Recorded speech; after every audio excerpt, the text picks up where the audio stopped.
Yeah, one of the clients at the group owns it. The meatloaf we had this weekend wasn't very good. Oh, really? What was wrong with it? Well, I kind of swallowed my chewing tobacco while I was eating it.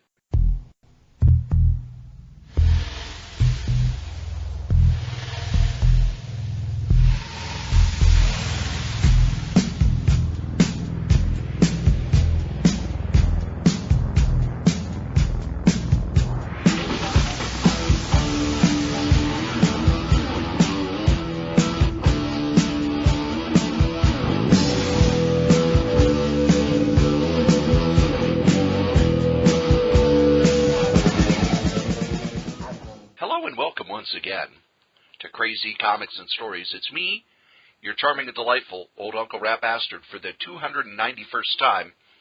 And at the other end of the series of tubes and wires we call the internets is Joe, Crazy Writer. How you doing today, Joe? I've had it. Again? I've had it. I am up to here with one of our listeners here. Oh, really? But yeah. But our listeners are all wonderful and great, and we love them. Trust me. Trust me, this one, it's over with this one. I mean, he had to have been born on a highway because that's where most accidents happen. I mean, you should see. I'd give him a nasty look, but he's really got one. It's just terrible. I'm talking about you, Mozik Chong, if that's indeed your real name. I've just had enough of him. Not only did he catch some obscure joke that you put out there a couple podcasts ago. You put the joke out there. I want to make that clear. He refuses to accept the prize of something out of my vast accumulation of crap. And I had a heated email exchange with him, and I told him, if you don't accept it, I've had it. I'm just going to mock you on this here podcast. And he said, you know what? I'm going to get gas. Wow, he is a longtime fan. Yeah, well, you got to give him that. Now, I want to make one thing perfectly clear. I want to make one thing. Are you doing Nixon now? Yes. Well, if I knew it was going to be Two-Face, at least make one of them pretty. I did not make the obscure joke. You made the obscure joke. Oh, sure. Blame it on me.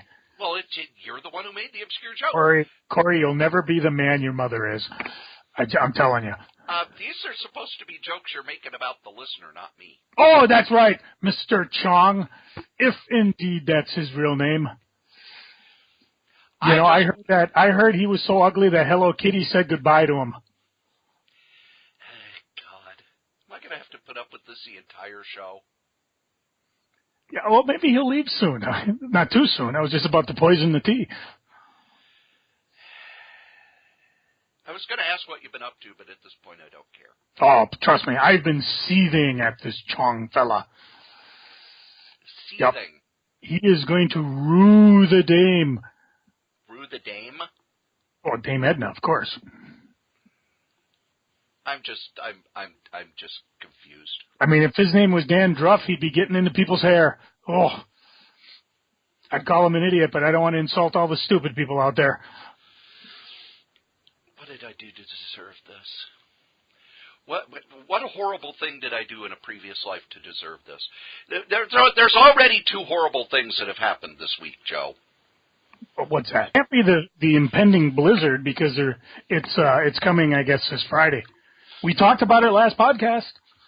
People mocked me. They said, no snow, no snow. And I said, people clap when they see you. Their hands over their eyes or their ears. But, yeah, we're going to get it. They said maybe up to a foot on Friday. And then it'll be gone by Sunday. No, actually, the temps are going to drop into the 30s. It's not going to be like this week where it's been like 60. So winter is coming back with a vengeance. How dare winter come back? Especially when last weekend, I had the weekend off. I was going to go to Stillwater to the ice caves. Yeah. And I step outside. I went hiking Saturday because it was in the 60s. I went down by the Minnesota River. I went on a nice long hike. The river, all thawed out and flowing. And when I got back, it's like, there's no way I'm going to the ice caves because it'll be more like the mud caves. But no, that's not the horrible thing. The first horrible thing is they've put out Doc Martens that are like Crocs. And as an old punk who still wears Doc Martens all the time, It makes my soul hurt, Joe. It makes my soul hurt. Now, and you were not a fan of Tim Hortons, were you? Nope. I figured I could eat a bowl of alphabet soup and crap out a better comeback. Well, are you a fan of the Popeye's chicken? Not as much as I used to be. I really enjoyed it when I was out in D.C. for a while. And then after a while, I just kind of, then I got on the Chick-fil-A bandwagon, and then, but my latest one is Raising Cane, which is just chicken strips. That's all they do, and they do it well. I've never even heard of that place. Is it a St. Paul thing? I don't think so. I think it's a chain, but I will investigate. Well, the company that owns Burger King and Tim Hortons on Monday bought the Popeyes chain. Ooh. And one of my friends who adores Popeyes, I honestly think she would marry it if she could, but hates Tim Hortons. Not like you. You just dislike it. She actively hates it. Yeah, I mean, if someone came and gave me a box, I would definitely eat it. But I don't go out of my way to find it. I mean, I just soon run the holiday. She mocks me mercilessly for my love of Tim Hortons and has a deep love of Popeyes. Well, now Popeyes is owned by Tim Hortons. What do you mean?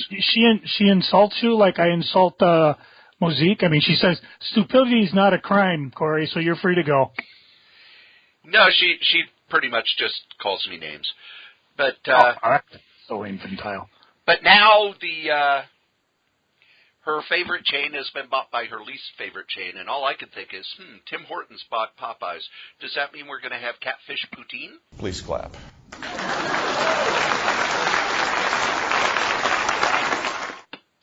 Oh, there are the crickets. Making a guest appearance. No, that's Jeb Bush. Jeb Bush dropping by to say hello. We're the only people giving him a job. They have crickets. Well, I'd rather have crickets too, but they went home. Here, I try to come up with a good storyline reason why they left, but really, no, they just went home. Yep. But somebody who didn't go home is Jim Lee. Stan Lee's illegitimate son. Yeah, how's that transition, Joe? Am I professional with the transitions? I think you better save your breath. You'll need it to blow up your date later. You're supposed to be insulting the listeners.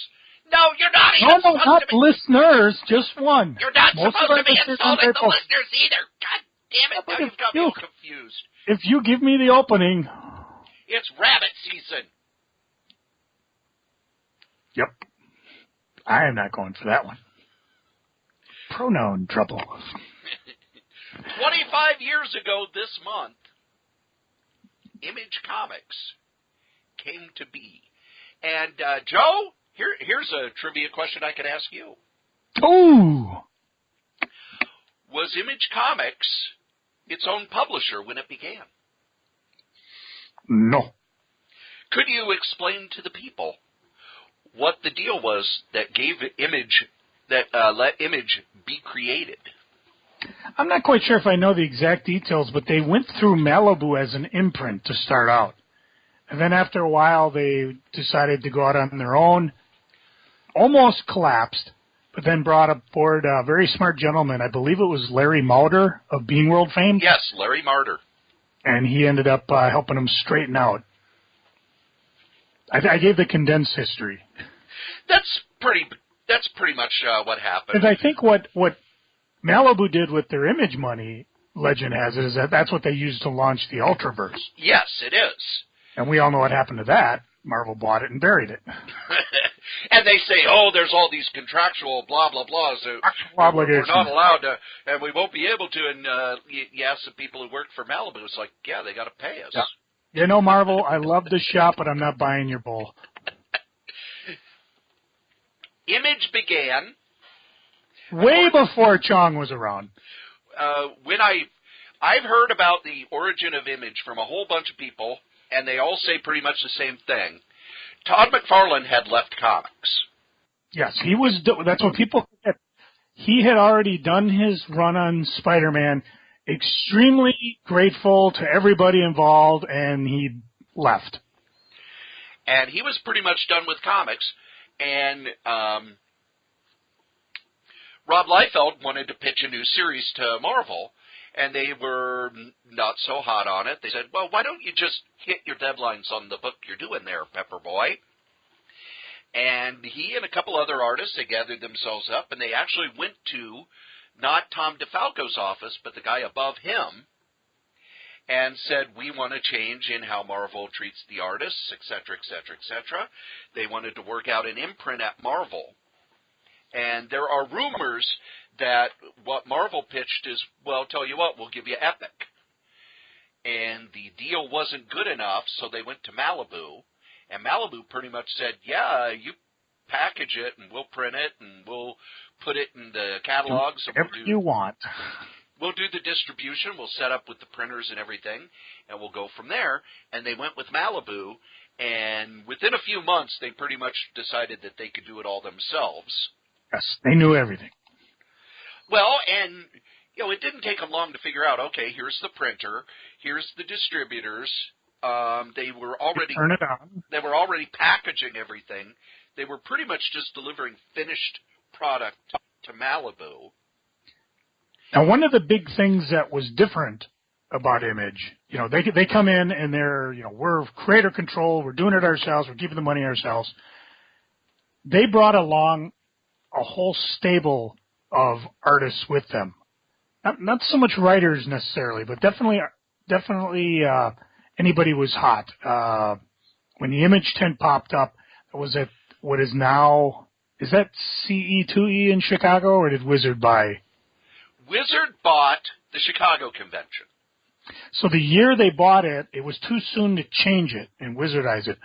That year, and I believe this was 92, because it was the year we opened the comic shop, or bought the comic shop, they had an Image tent, which was phenomenal because everybody from Image was there, and they had just announced their new person on board. And I believe it was a Dale Keown. Yeah, Dale Keown. Yep. And so he was sitting with the Image boys. He wasn't in as a founder, but he was there nonetheless. And pretty soon they got Stephen Platt over, who had just had a hot run off Moon Knight. Anytime he turned around, suddenly there was another artist signing in with them. A lot of the X-Men artists jumped over. Wills Portacio was a main guy for a while. Larry Stroman come over. And one of the things that drew a lot of these people was the fact that Image was paying a lot of money per page rate, but they weren't paying anything else. It was, as far as I know, no residuals, that you didn't get your art back. You were just paid an ungodly amount of money per page. Which, considering what they were getting, was, manna from heaven. And, yeah, like you said, it depended. I know when Sam Keith brought Max over, that was a deal that, while they were happy to have, for some reason, later on there were guys saying, the thing about Keith was he was very smart when he wrote up his contract. And you're thinking, well, what does that mean? Well, the thing to remember, the Image wasn't so much a company as it was a collective. There were studios. Rob Liefeld had a studio. Jim Lee had a studio. Mark Silvestri had a studio. Jim Valentino didn't have a studio, but he came over. Todd McFarlane didn't have a studio, but he came over. Wills Portacio came over.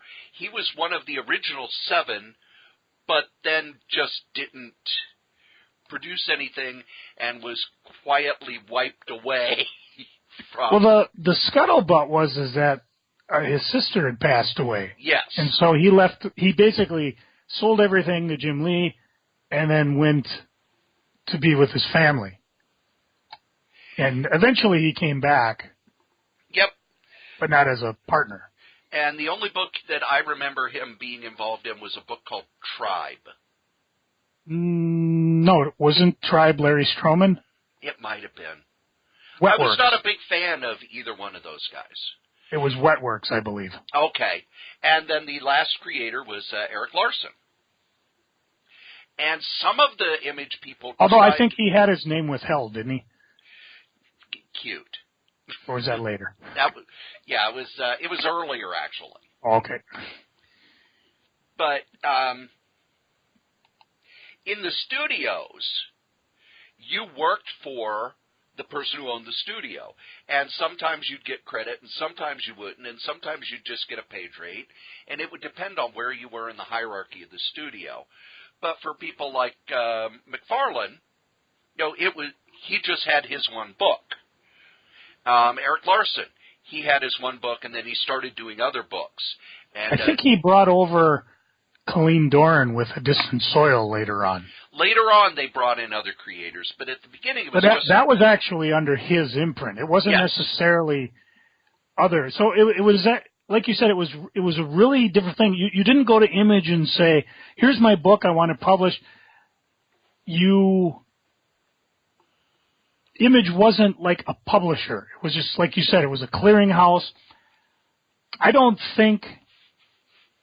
Well, I know initially the guys had a shared universe. It was like every hero was in every universe. That's where you run into things like, you had Youngblood, Chapel, who was a Rob Liefeld character, was the guy who killed Al Simmons, who became Spawn. You had the characters crossing over into other books. They tried a couple shared universe stories, and it never happened because there was always one or two creators that were just too slow to get anything going.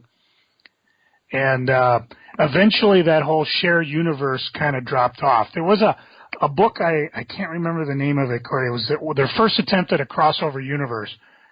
During that time, Mark Silvestri took Top Cow and went independent of Image. And that was something you could do. You could take your properties and go somewhere else.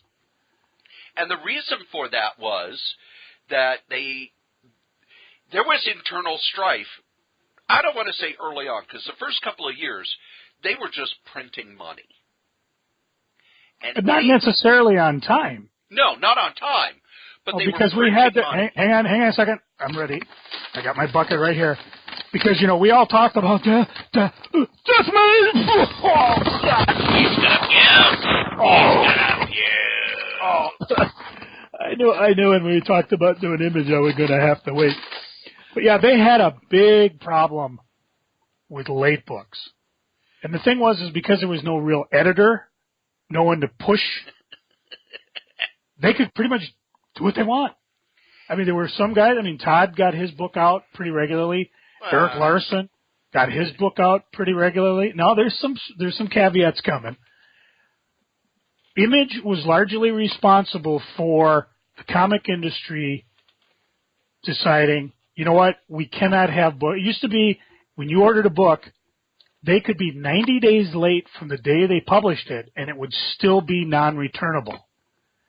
And then came the aforementioned book, among other ones. Oh, there were all kinds of them. And they were some were showing up super late. Some like Jim Lee's books just showed up and took returns. Other guys would get them right under the wire. So if you didn't do it within 90 days, you either had to resolicit or you had to take returns. And believe me, a lot of them didn't take returns. So suddenly you'd get all these books that you thought you were going to get during the summer. You suddenly got in the fall. The kids had gone back to school. Todd McFarlane actually pulled a great one. I mean, he was so far behind in his books that there was something going on with, was it issue 19 and 20? They were late. What it was is he was so late on his book that it got to the point where if he put them out, he would have had to take returns and there would have been big fines. So instead, the issues that were going to be, 19 and 20, ended up being like 22 and 23. No, and then he actually, went back and filled them in later. Yeah. And then everybody went berserk, but there were no real rules against it. Well, now there are. So, they found every loophole they could. Oh, yeah.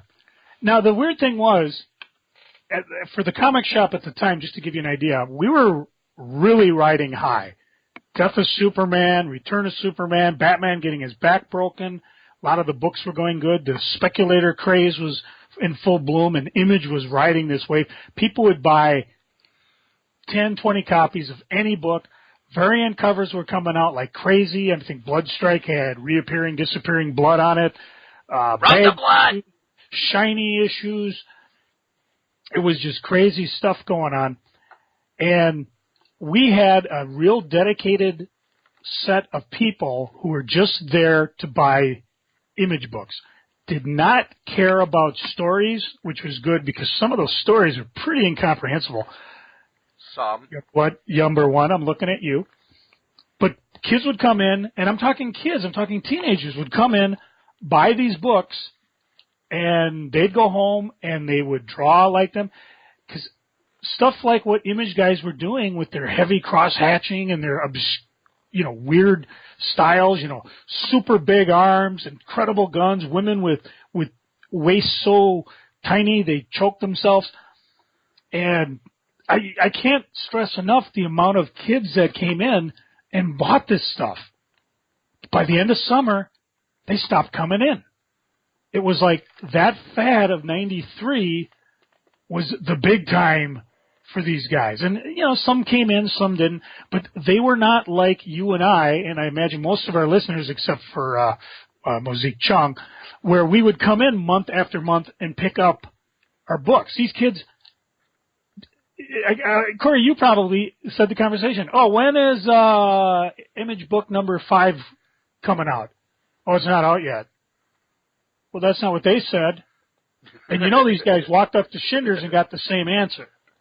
Well, Schindler's... And eventually, these kids went away. They either figure, well, the book's never coming out, or maybe I'll stop by on the day after Halloween, see what's going on, if they have them or not. Or they just, Sonic the Hedgehog number 2's out. Or, I'll go do this, I'll go do something else. That was one of the big problems with the books being so late. But in the early days, I remember us going through the orders, and you were ordering, about 100 X-Men maybe? The least book I ordered of Image was 1963. 50 copies. Which was the only one I liked at the time. Well, I loved Max. Yeah, but and 1963, Max I adored Spawn that book. Was 100, 200. Wildcats, way up there. A lot of the books, the first key ones we didn't get because Pat and I didn't get to shop until November 92, and Youngblood had already come out by the time Image 10. That was the first book out. And the other books started trickling out, and the keyword was trickle. You could never tell when they were going to come out. People were so excited, it didn't really matter when the book would come in. They were just, anything that came in that had Image, they would be snapped up. The kids would be looking at them. The comic collectors would be sneering at them. Speculators would be buying them. So it was pretty insane for that 93 period. And Wizard also started around the same time, and they were really pushing the Image stuff. They were really pushing the Valiant stuff, and I think there was kind of a symbiosis there, where Wizard would talk about how cool this stuff was, and then in the Image books they would go, "Hey, Wizard says that we're really hot." So it was almost this big wave for teenagers to get involved with these comics, but as they quit coming out on time and they didn't deliver when it came to story, people faded pretty fast. There was also a lot of the collapse of the comics industry, but I think in many ways you could actually look at Deathmate, to my mind, as the end of the first big run of Image. And I think the last big book that Image did was Gen 13. Gen 13 was the last Image superhero book where everybody went, "Oh my God, this is so great, I gotta buy it." Do you think You think Mosaique's got a set of, the maid of whatever? Well, maybe I'll mail him that. I'm not going to say anything bad about him. You can mock our listeners if you want. I refuse. I refuse to mock our listeners, especially ones who listen to the show so intently that they get the deepest of inside jokes that I had nothing to do with. Ooh, wicked. I'm sorry, I didn't get that. God. I don't speak idiot. Oh, you're going to get me killed. You're going to get me killed. I've been called worse by better. Yeah. So, after that, now the one thing I want to do say, because we're getting real negative real fast on Image.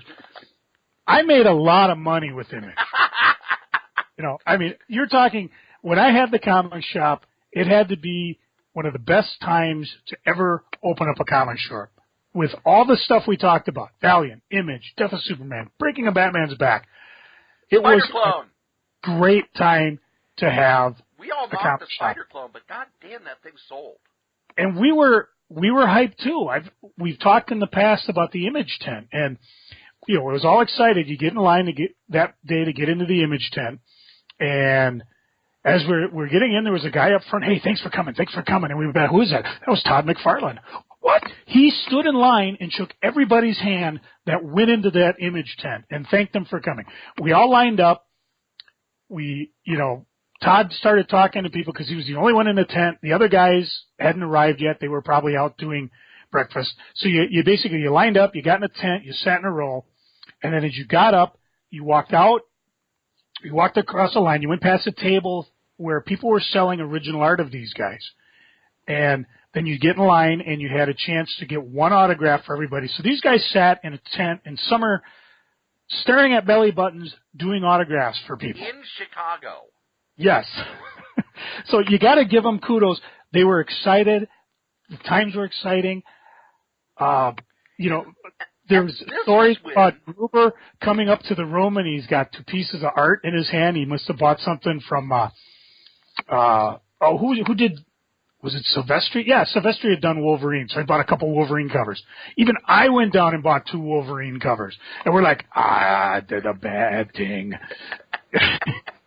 I blow my credit card, I do bad. And, it was just a blast. That night, Rob Liefeld was doing an overnight signing. He was going to stay all night.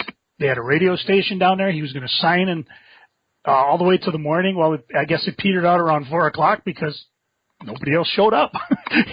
But he stayed there and did that. And the second day, they did it again. So, we're going to knock Image a bit for their early stuff. But, man, it was exciting. It was fun. These guys were on board. But, you can only have rallies and cons so often before you got to sit down and get the work done. Well, and the other thing was, think about that they did their Image tent in Chicago. At the time, Chicago's Comic-Con was just as big as San Diego. Yep, they were the 2 major cons. You went to Chicago or you went to San Diego. And then after Wizard bought the Chicago Con, that's when San Diego really took off because Wizard turned it into what it is today, the Wizard World stuff, whereas San Diego, still very publisher-friendly, still where the deals got made.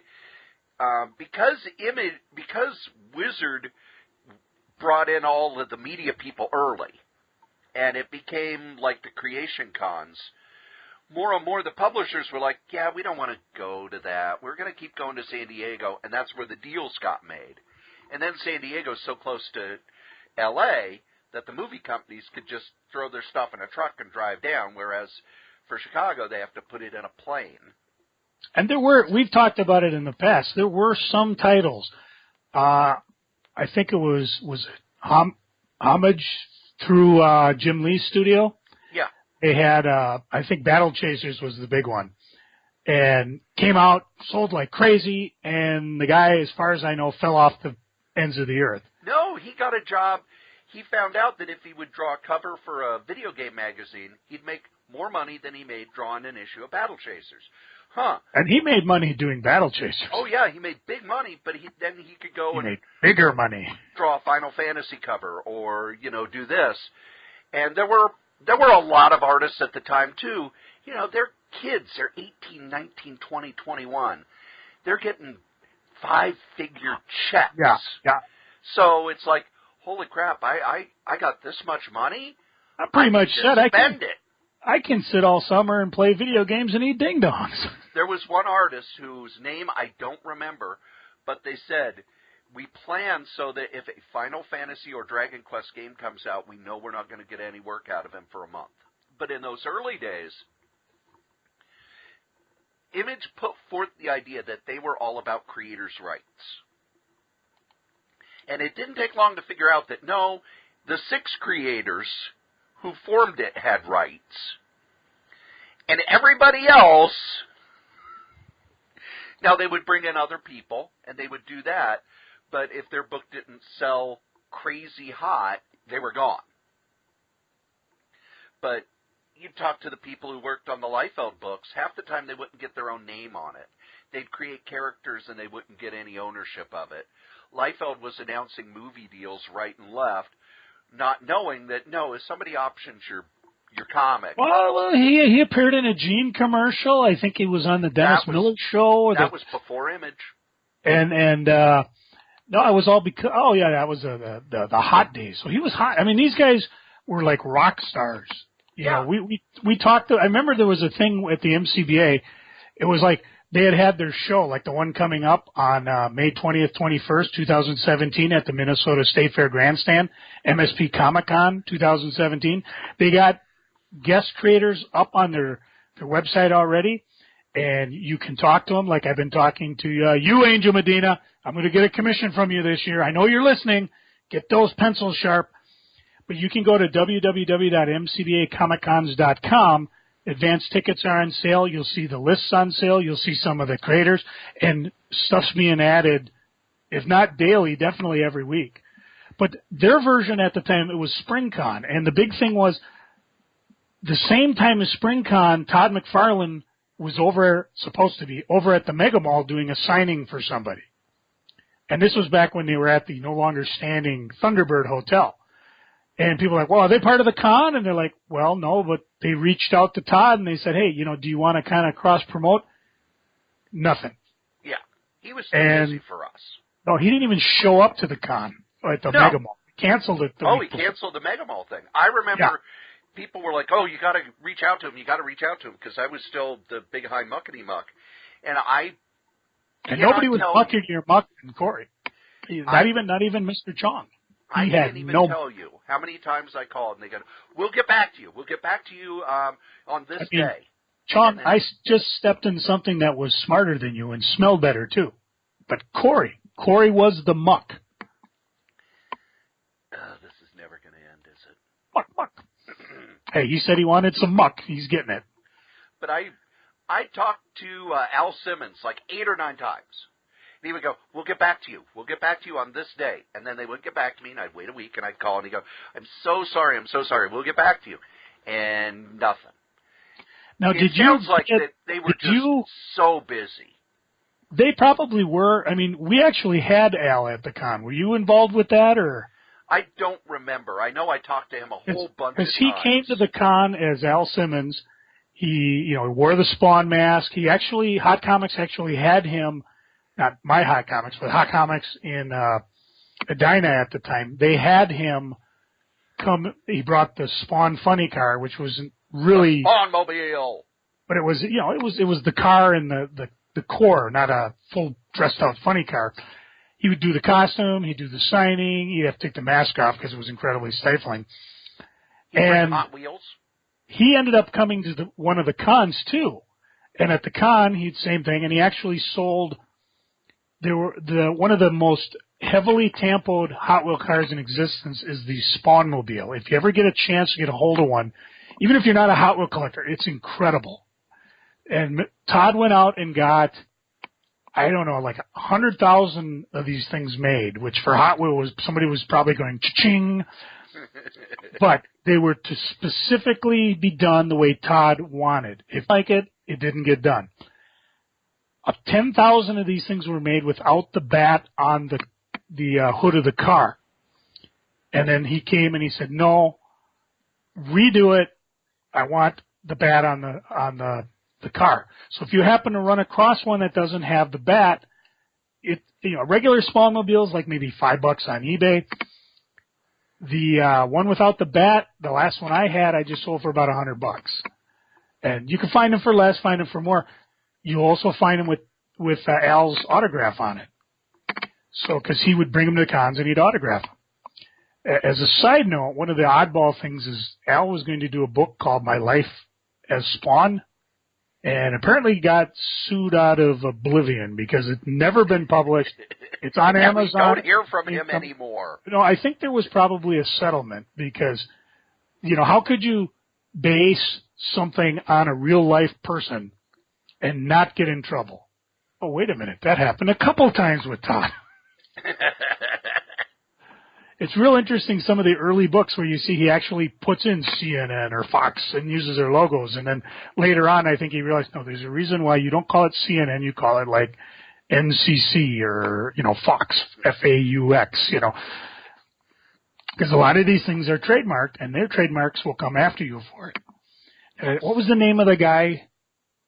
Was it Tony Twist? He was a hockey player. Todd honored him by putting him in as a underworld villain. As a bad guy. And he kind of took offense at that. And, let's just say... And made some money. Yeah, off Todd. So, yeah, there was a lot of fun stuff with going on with Image.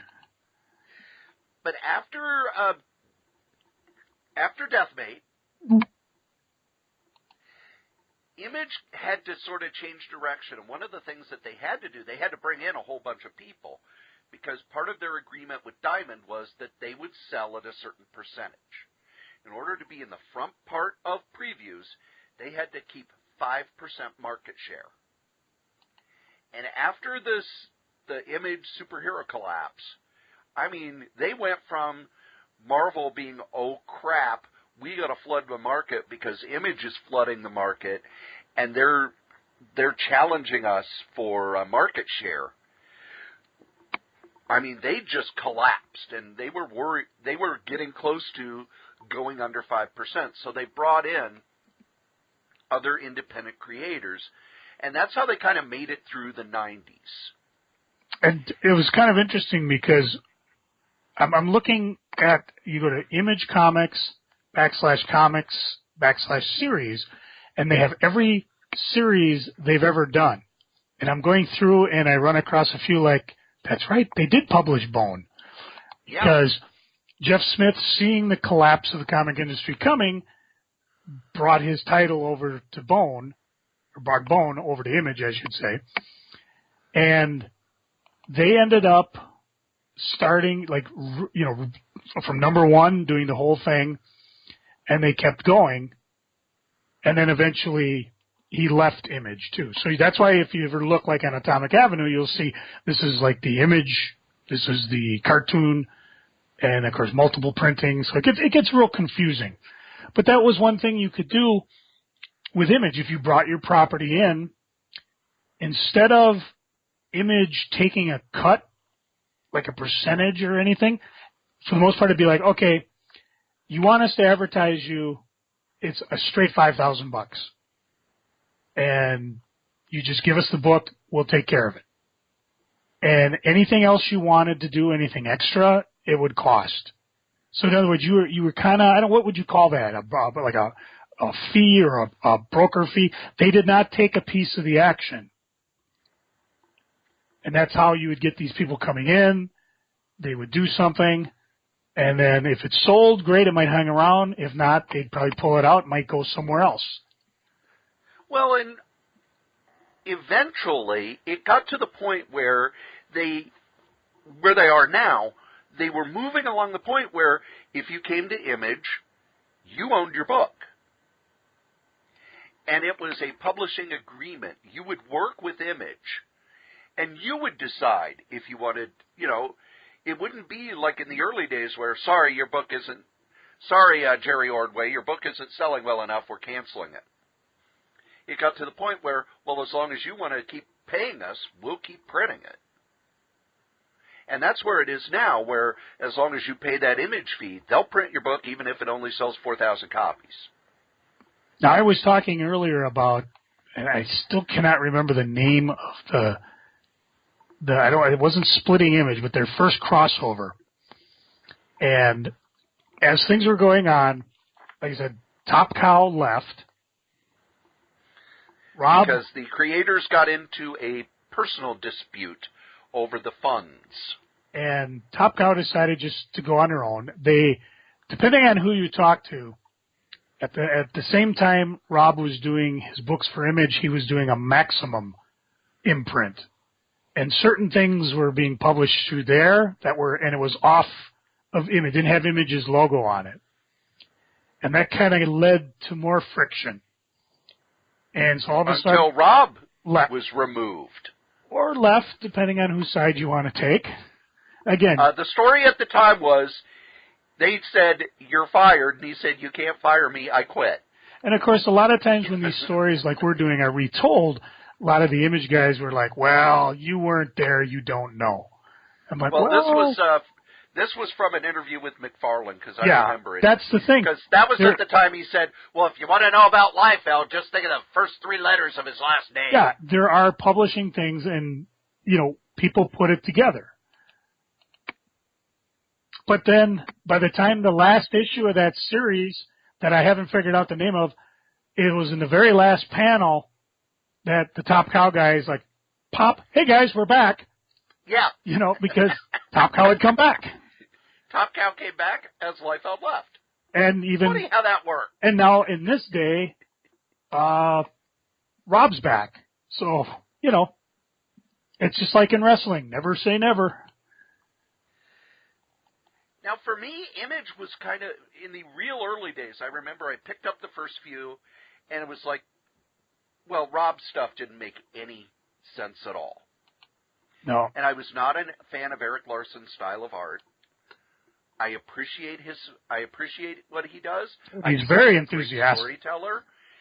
I think on Facebook, when he says, "Here's how to break down a page," it's great stuff. Every artist who's doing comics should read it. Including you, Tom.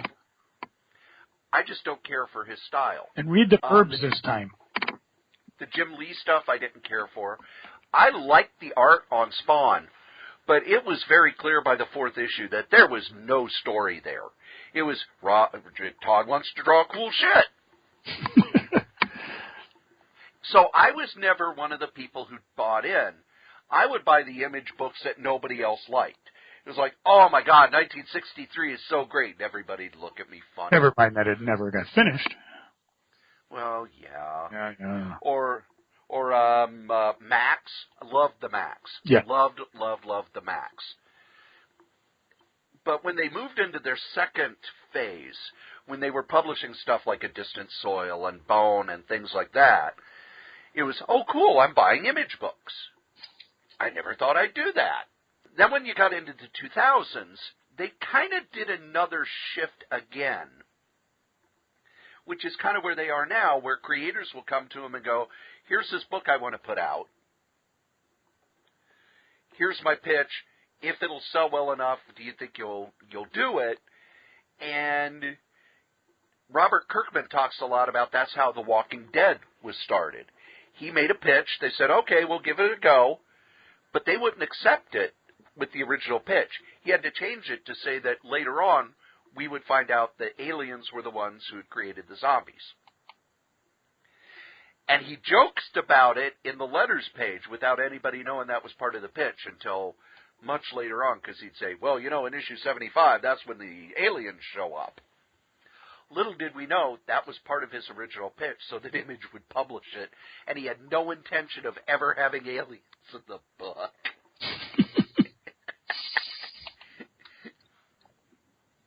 But Image has kind of become this place where, it used to be where new creators would start out in the indie world, and then they would go to Marvel and DC.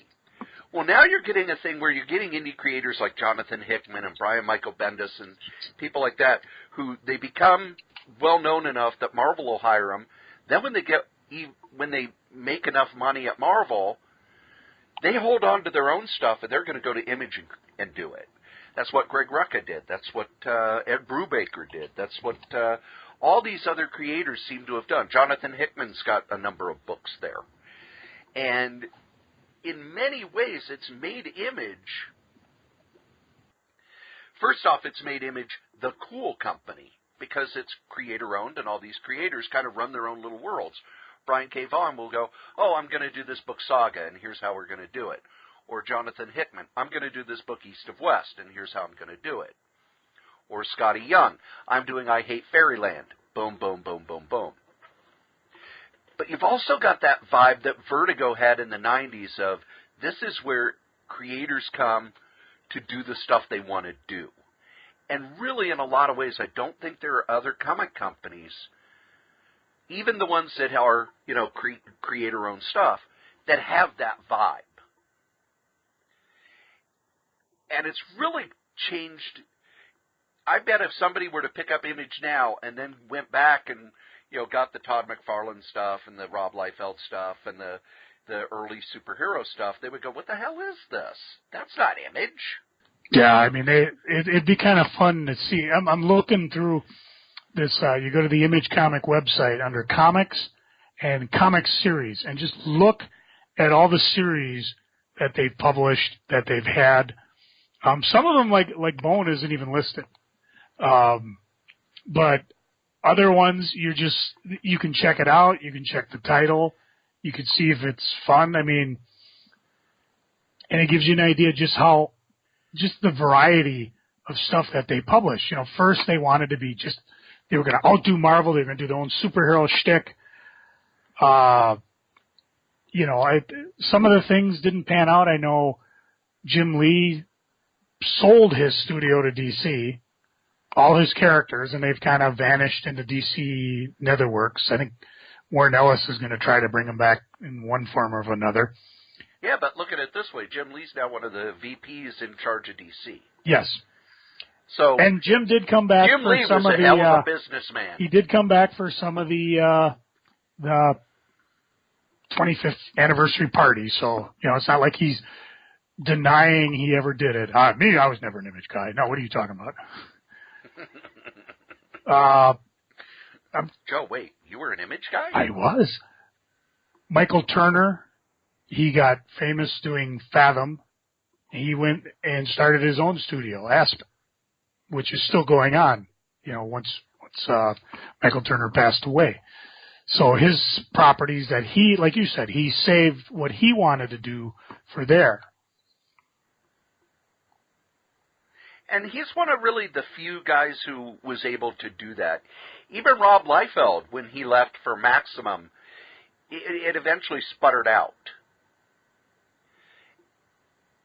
And he came back to Image, and he puts out some stuff once in a while. Kinda. Maybe.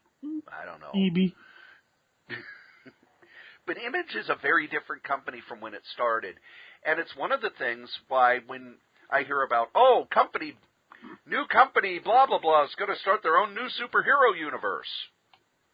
Well, you know what? If Image couldn't do it and make it last, what makes you think Joe Schmo and Bob Chong and Bob Brony and all these unknown guys that anybody's going to pony up the $4 an issue for that? Not going to happen.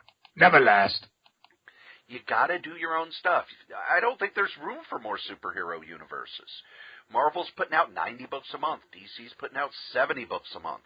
If you want a superhero universe, you've already got these with a bunch of history. If Image couldn't make it happen, I don't think anybody else can.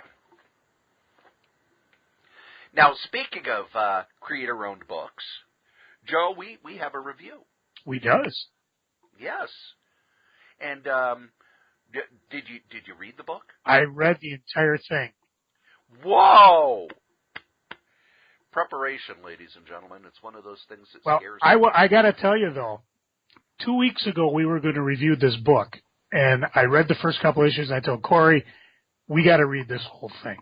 Because a lot of times, we'll get a book, we'll get a graphic novel, and it takes some time to read, And I was like, no, this thing has got to be read in its entirety to be enjoyed. It just can't.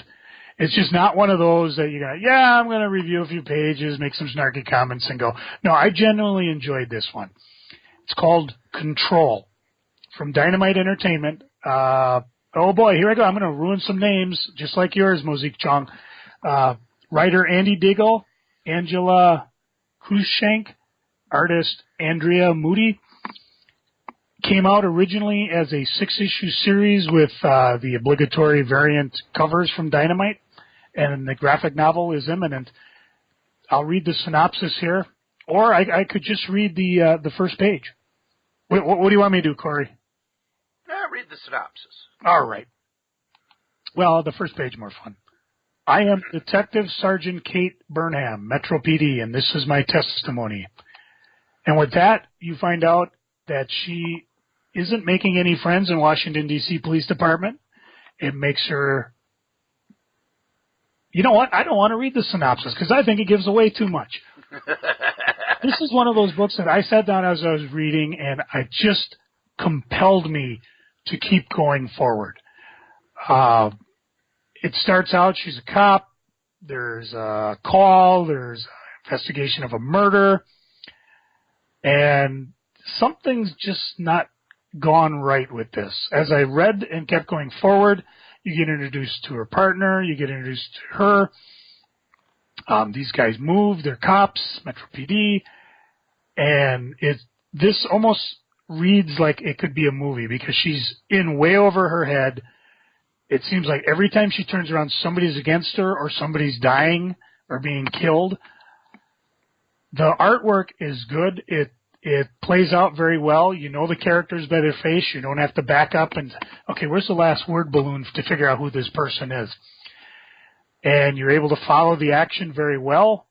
You're able to, and for me, it was just compelling. I mean, I just sat down and about an hour, maybe a little bit more, I couldn't wait to get to the next page. I couldn't wait to get to the next panel. It was just a fabulous read. What was your impression, Cory? I read a lot of crime and detective books. I should say I mostly. don't. So for me, there was a lot here that I'm not going to say was it fit that genre really well, and it did the genre well. You start off with the cops investigating a crime, and as they dig into the crime, you find it's part of a much bigger story. And that's one of the things that's, if you're going to do a good detective story, that's kind of what you want. You want to lead the people into something where they don't know where they're going. And this book did a really good job of that. Andy Diggle's most known for his time as an editor at 2000 AD. And he wrote Judge Dredd stories. Over at DC, he did the series The Losers, and he did a run on Hellblazer. And then over at Marvel, he's the one who did the Shadowland story on Daredevil that really, in my mind, didn't work. And I don't know why it didn't work, because the other stuff that Diggle's written, I've really enjoyed. This was a good crime novel. My problem with it was I didn't see why it needed to be a comic book. It felt like a movie pitch. It felt like a novel. But there wasn't anything different enough about it that it stuck out to me as a comic book. This really read like a well-done 50s crime novel. I have no problem with that, but there wasn't anything that jumped out at me to make it feel bigger than a 50s crime novel. And the ending... It's almost like it's set up for a sequel. Yes, it's set up like this is the pilot for a TV series, which is okay, except that it didn't give the right sense of closure to me for a crime novel.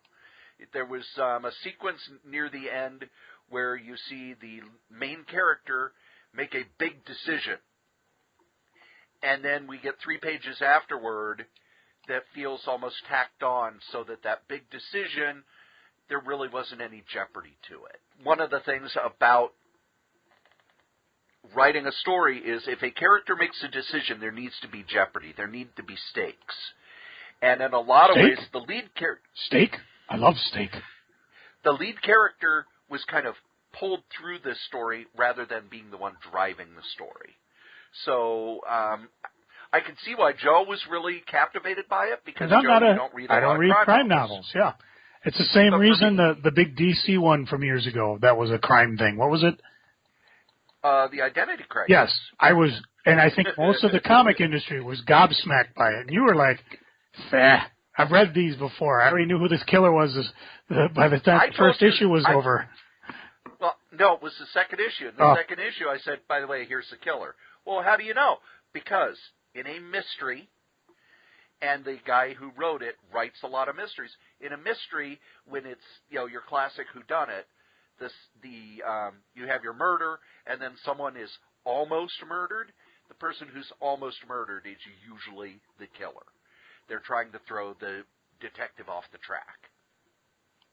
So for me, I'm going to bring a different level when I read a mystery novel, or I'm going to bring a different level when I read a crime comic, or a crime, anything that has to do with that genre, because I know that genre really well.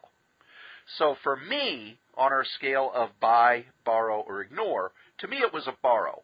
I'm going to read it once, I'm going to go, oh yeah, that was okay.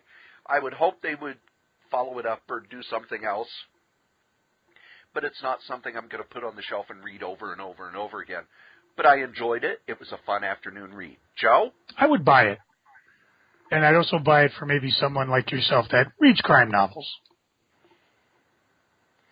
And I think if you like crime novels, this is a good way to spend your time. If you don't read crime novels, this is a really good introduction to the genre. It's definitely worth borrowing if you're not, considering buying it. And when they have it at the library, go ahead and check it out. You know what else you should check out, Joe? The fact that the trailer from Smokey and the Bandit showed up in Walking Dead? No. Oh, that's kind of neat, though. I mean, it's very neat. It's actually the same trailer. They said on Talking Dead it was. They just must have found it in the back lot and said, hey, let's throw an Easter egg out there. But it also makes me sad now, anytime I watch Smokey and the Bandit, to know that Bandit could be a zombie. He might be a walker. Sally Fields could be a walker. Jimmy Reed. Oh, Flash. But no, Would Joe. you get back in here? Hey, maybe Gleason's still around. See, there's a plus side to all this. You know who else is still around, Joe? Well, not the guys who bypassed security at JFK. Boy, they're gone. They didn't even find out where the hell those guys went. You're killing me. You're killing me. Oh, Tony Isabella's back. He was at a... Oh, yeah, me too. I'm running out of transitions. You know who... Okay, say it. I'm ready. Say it. Okay. You know who didn't go to a convention this weekend? Mosique Chong. You know who Mosique Chong likes to buy stuff from, Joe? Well, that's easy. He bought... These guys, our sponsors. Oh, yeah, those two. That's right. Here at the Solitaire Rose Radio Network, we have ads, and our first sponsor is me. That's right. You're charming and delightful old Uncle Rat Bastard. I have my first book out with Dangerous Dan Moore. It's the first 100 strips of our online web strip, Worldwide News, the story of the lowest rated cable news network. And you can get yourself a copy with commentary, with all sorts of extras, with signatures and everything. Just email Dan over at LordShadowFlame@gmail.com. Our top sponsor, who's been with us since day one, is DreamHost. DreamHost.com. You need yourself a website, and DreamHost.com is the #1 web host in the whole known universe. Just head over to DreamHost.com, put in the code KRAYZ, KRAYZ, get $20 off your first year. How can you beat that? Our other sponsor is Graze, GRAZE.com. Healthy snacks for a healthy lifestyle. Just head over to Graze, put in the code CORYS3R5P. Your first and fifth box are free. You could get them weekly. You could get them bi-weekly. You could get them monthly. You could just order a whole bunch of them. It's great stuff to keep you away from the vending machine at work. Now, if you would like to leave a comment for any of the podcasts that we do, we'd love those. Go ahead and email us at solitairerosenetwork@gmail.com, or you can call 952-856-0519. Operators are standing by. Okay, it's just a place that will record your calls, but we'll play them on the air. We'll answer your questions. We love getting feedback. Tell us what you think. Ask a question. Suggest a topic. Be a guest. Send us your stuff. solitairerosenetwork@gmail.com. If you would like to advertise on any of the Solitaire Rose radio shows, you can. Just email us at solitairerosenetwork@gmail.com. Subject advertising. Thanks. I'm going to have such a headache. And Joe keeps throwing in those Easter eggs. I'm going to get beat up. At some point, I'm going to walk out of the Solitaire Rose compound, and there'll be a bunch of neckbeard nerds who decide that they want to get revenge on me, who will smack me. There he is. Get him, boys. Now, the good thing is I go to the gym, so it won't hurt. But still, it'll be annoying, and it'll make it hard to get to my car. Joe, after we do the ads, we ask Joe what's going on the eBays. I'll just, one thing that's interesting on the eBays is that, everybody's like, oh, you got to sell your best comics. You got to sell, your mint and get them slabbed and get them perfect and make them money. I went the other way this week. I found a bunch of reader copies. Most of them were like Marvel Tales or 100-page Justice League Batman World Finest. And if you price them right, or sometimes offer a best offer, I was surprised how fast they went. Then again, I snapped them up myself years ago because, thick book for some thick reading. We've talked in the past about how these are ways that you and I discovered the golden age. Because, they would reach back and, most of the 100-pagers were done in the 70s or so, and then they'd go back and they'd publish some Silver Age, or maybe go back and do some Golden Age and things like that. It was just amazing. Another thing that a big run, I sold a huge run of Supervillain Team Up, which I know we've talked about in the past. I've got the collected edition laying around somewhere, so I'm good with that too. But like I said before, I'm going into the runs. I was amazed to find this run of beat up stuff, and it's all in there. And as I've done in the past too for Eric and I suppose Mr. Chong. If you ever whatever, we're going to ignore him. But you tell me you listen to this here show, and I'll reach over and grab something like this here, and I'll just include it into your box as a freebie, as a thank you for listening to our show. Plus, you get our exclusive flyer that we give away at cons and stuff. It's nothing major. It's not even autographed, not like Cory's book, which we talked about in the ads. Yeah. So, and if I'm working hard to try to get a review copy, but I haven't seen it yet.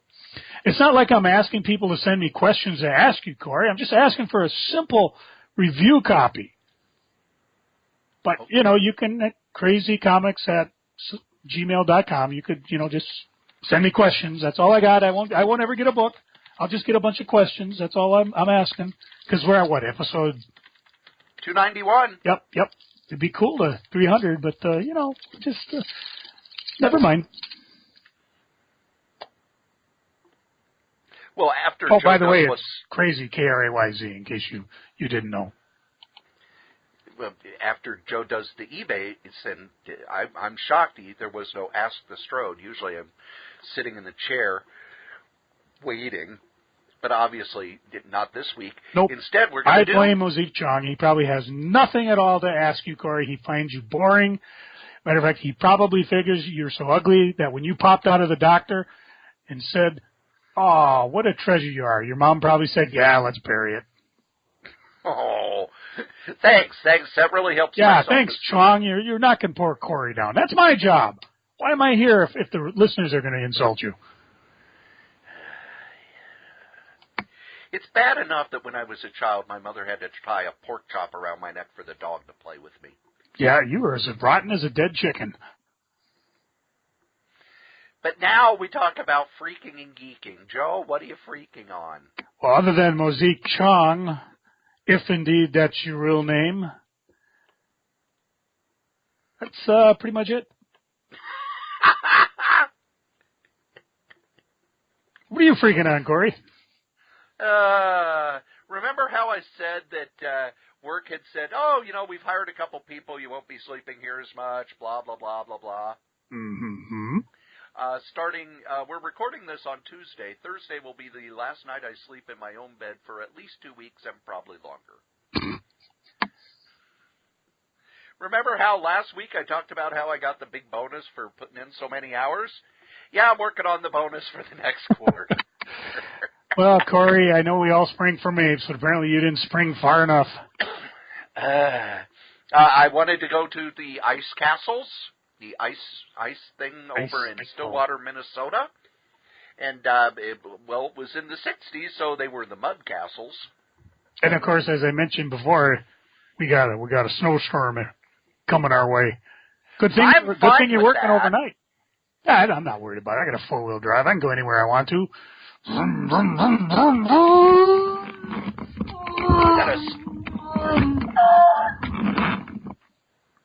I got a big old stack of omnibuses that I haven't got to read yet. Omnibuy? So. Hey, that's a good idea. I better weight the back of my truck down with Omnibuy, so if I get stuck, I got something to do. I can use it to kill mammals, survive, and I can also burn them for fuel. The other thing that I'm kind of freaking about, I put in my order at DCB Service. Now, the good thing is that I'm working all these extra shifts and I can afford it. But it was like, oh, wow, I want this omnibus, and I want this omnibus, and I want this omnibus. I'm even getting the Chris Claremont omnibus for one specific reason. Why is that? They're reprinting his stories from War is Hell. Now, Joe, do you remember the comic War is Hell? I think I had a few I had a few of them that I sold early on my eBay. The early part of the series, it was a reprint series. They reprinted 50s war comics. But as the reprints didn't do as well, they decided to have a lead feature that was new, and it was one of the first things Chris Claremont wrote for Marvel. It was about a soldier who, if he died, would come back. And it was kind of a horror war comic. And it ran till the end of the run. I think it was from like issue 8 to issue 15. Those books are never going to get reprinted anywhere else because they didn't sell at the time. I have never seen them in back issues. Never. I've looked in shops because I was curious. I eventually did find a couple online, and I read them, and they're okay, but stories are never going to get reprinted anywhere. But it's a lot of the early Chris Claremont stuff he did before he became the X-Men guy, and all he did was the X-Men. It's also got the reprint of Big Hero 6, which for some reason, even though the movie from Pixar made bajillions of dollars, that's not available as a trade paperback anywhere. So it's a way to pick up a bunch of stuff that he did for Marvel that's not reprinted anywhere else. But yeah, I love the omnibuses, I really do. But when Marvel puts out 3 or 4 of them in a month that you want to buy, your wallet kind of groans. Yeah. And then I had the weekend off, and there was so much stuff that I needed to get done. And I was so sleep deprived that by the time Sunday night came and I was getting ready to go to bed, it's like I didn't get half the stuff done I needed to get done. Then I looked at the list. It's like I only got a quarter of the stuff done I needed to get done. I got the podcast up at the last minute. I did get the comics room sorted. I found out that one of the windows leaks, so a couple of trade paperbacks got water damaged. Come on! Hey, why don't you autograph them, and we'll give them away as part of the vast accumulation of stuff. Oh, I could do that. A genuine water-damaged Cory Strode collectible. The good thing is that all of them are available on Amazon for like $1.50, $2. So I was like, oh, okay, I'll replace them. Sure. That's no big deal. Send Cory a quick note. And I still haven't sent out Christmas stuff. So but I'm if just it like my snows, mom. you'll be fine because you'll be able to eat it all. Yeah. But I'm just like my mom. She didn't. Last year, I think she got me my Christmas presents in late April. So if I get them out by the end of February, I'm still doing better than she did. So you got that Joe, forward to. what are you geeking on? It's Girl Scout cookie time. Not only did I buy a case from one of my relatives, but when I went to my chiropractic appointment, I bought a case. Well, his two daughters were there, and they were just, adorable with their little hair in their eyes, and they're smiling, and I'm like, wow, these guys are good. And so naturally I had to tease him. I said, your mom's my cousin. Do I get a cousin discount? No, real hesitantly. And I'm like, I saw you last summer at my Uncle Russ's cabin. Do I get a friend of the family discount? No. And they're beginning to catch on. I said, how about any samples? No. No. By then it's just no. No. So then I said, well, what's your favorite? Oh, Thin Mints. Okay, I took one of those. And I said, well, how many can I buy for $20? And they kind of looked confused. And then the receptionist over to the right kind of lifted her hand. 5. I said, no coaching from the audience. And they said, 5. So I bought 5. This year they had a new one called S'mores, or it was new to me anyways. Not bad. Kind of a fudgy type cookie. Not enough marshmallow taste for me, but it was still pretty good. And of course now I also ordered another batch from, you remember Paul Ewert, his daughter's selling. I bought from her. And earlier today I had a lunch with my sister. We went to a place called Halftime Rec in St. Paul. Awesome place. It's half bar, half restaurant. Never had a bad meal there. It's always a wreck. On the way back, as we're driving down a very busy street, we saw some girls selling Girl Scouts. So we swerved over, causing 3 accidents, but by God, we got some more Thin Mints. So, I love me Girl Scout cookies. Good thing I'm not diabetic. Reading. Well, funny I said that because I just ordered DDP Yoga. He had a sale going on Monday. Let's see, we're recording this Tuesday. It was the Hall of Fame sale because he's being inducted into the Hall of Fame. So he had everything for 30% off. So I said, well, I'm going to buy it anyways. Good time to do it. Boom. And I have that coming. So I'm looking forward to using that. I've been, you've used it. I've heard great testimonials. I've seen the results from some of my favorite pro wrestlers who look like they were 2 shades the other side of death, and just the way they look now. Even Big Van Vader started DDP Yoga. His doctor gave him the ominous, you got 6 months to live. Well, what is he? He's lost like 20 pounds. His blood sugar is under control. So I'm really looking forward to trying this.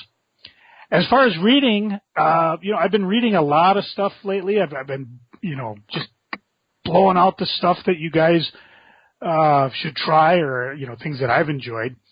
But I actually turned and I got a couple paperbacks that I've been reading. The first one is Star Wars Jedi Search from Kevin J. Anderson. This one, don't worry, it came out way back in 1994. Probably not even. It never happened. It never happened. But we read it because everybody at work, one of my buddies, Matt's got this huge stack of Star Wars books, and he's passing them around.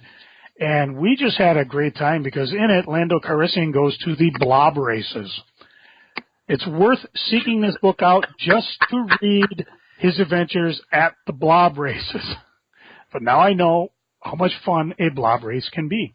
And it was a really fun, easy read. Unfortunately, it's volume 1. He doesn't have volumes 2 or 3, but, he's getting them from the library or whatever, so it'll be fun. The second book I'm reading is one I picked up in the last shipment from Discount Comic Book Service, Planet of the Apes, Tales from the Forbidden Zone. And this is basically 16 brand new adventures set in the world of the original Planet of the Apes, but it's also not only the films, but the TV show and also the animated show, if any of you remember that. So that I'm about halfway through. So far I've read a couple of them. One of them had to do with the Planet of the Apes live action TV show. The other one was kind of a a story about a younger Cornelius and on one of his first expeditions where they actually run into the baboons. And let's just say if apes think less of humans, they think less of the baboons than they do the humans. And there's a reason why we don't see any baboons in Planet of the Apes, and this story deals with it.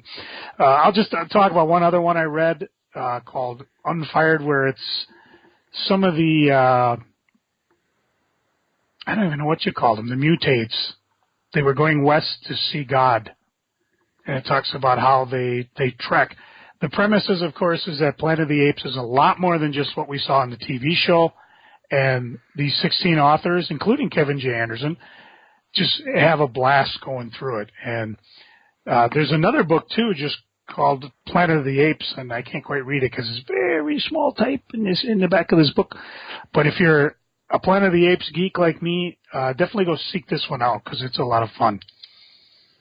Other than that, let it snow, let it snow, let it snow. Cory, what are you geeking on? What makes you happier than knowing you'll never, ever have to listen to Mazik Chong again?